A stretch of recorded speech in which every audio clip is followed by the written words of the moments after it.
कोलकाता की एक होनहार पोस्ट ग्रेजुएट ट्रेनी डॉक्टर की 36 घंटे की लंबी शिफ्ट के बाद 8 अगस्त की रात को आरजीकर मेडिकल कॉलेज में रेप करके मर्डर कर दिया जाता है। लेडी डॉक्टर की बॉडी सुबह 10 बजे आरजीकर मेडिकल कॉलेज के सेमिनार हॉल से मिलती है। हॉस्पिटल की तरफ से फैमिली को बताया जाता है कि उनकी बेटी ने सुसाइड किया है और 3 घंटे के लंबे इंतजार के बाद केवल फादर को बॉडी दिखाई जाती है। बॉडी की कंडीशन इतनी ख़राब थी, आँख से, मुँह से, प्राइवेट पार्ट से लगातार खून बह रहा था। दोनों पैर राइट एंगल 90 पर मुड़े हुए थे। आखिर उस लेडी डॉक्टर की गलती क्या थी? अरे उसने छोटे कपड़े पहने होंगे, नहीं कोट पहना था। प्रोफेशन ठीक नहीं होगा, डॉक्टर थी, रात में अकेली बाहर गई होगी, अपना काम कर रही थी, मरीजों की देखभाल कर रही थी, उनकी जान बचा रही थी। बस इतनी गलती थी उसकी कि वो एक लड़की थी।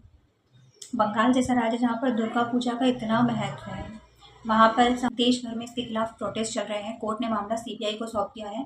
जांच में मुख्य आरोपी संजय रॉय को गिरफ्तार कर लिया है, लेकिन पाया गया है कि इसके पीछे 4-5 लोग शामिल थे। हॉस्पिटल एडमिनिस्ट्रेशन भी कुछ छिपाने की कोशिश कर रहा है, क्योंकि ये घटना जहाँ पर घटित हुई सेमिनार हॉल में, वहाँ पर पास में ही कंस्ट्रक्शन का काम चल रहा है, तो ऐसा माना जा रहा है कि कुछ सबूत मिटाने की कोशिश की जा रही है। आरजीकर मेडिकल कॉलेज के प्रिंसिपल डॉक्टर संदीप घोष का स्टेटमेंट आता है कि रात में लेडी डॉक्टर को सेमिनार हॉल जाने की ज़रूरत क्या थी।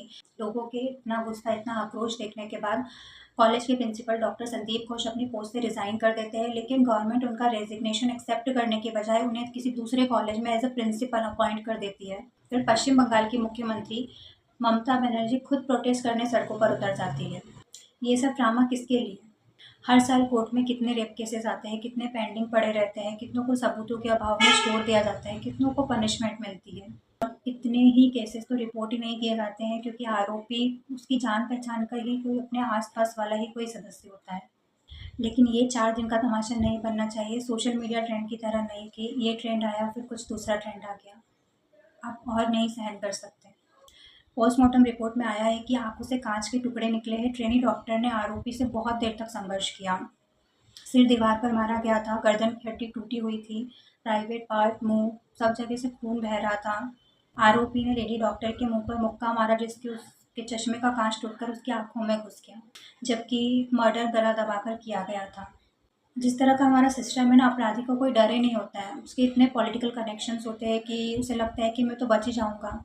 एक रेपिस्ट का माइंडसेट क्या होता है कि वो अपनी पावर बताना चाहता है, कंट्रोल करना चाहता है, लाइक मेल ईगो।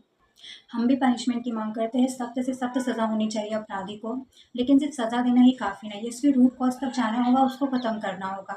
हम ये मांग करते हैं कि ऐसे कानून बनने चाहिए कि रेपिस्ट को फांसी की सज़ा ही होनी चाहिए, लेकिन ये क्यों नहीं सोचते कि क्राइम होने ही ना दें। बचपन में पढ़ा था, precaution is better than cure. रोकथाम उपचार से बेहतर होता है। बीमारी होने के बाद उसका इलाज ढूंढने की बजाय हम बीमारी ही ना होने दें। ये संसार स्त्रियों में महानता खोजना चाहता है, समानता नहीं, क्योंकि समानता में सब कुछ बराबर बांटा जाएगा, प्रेम भी, सम्मान भी,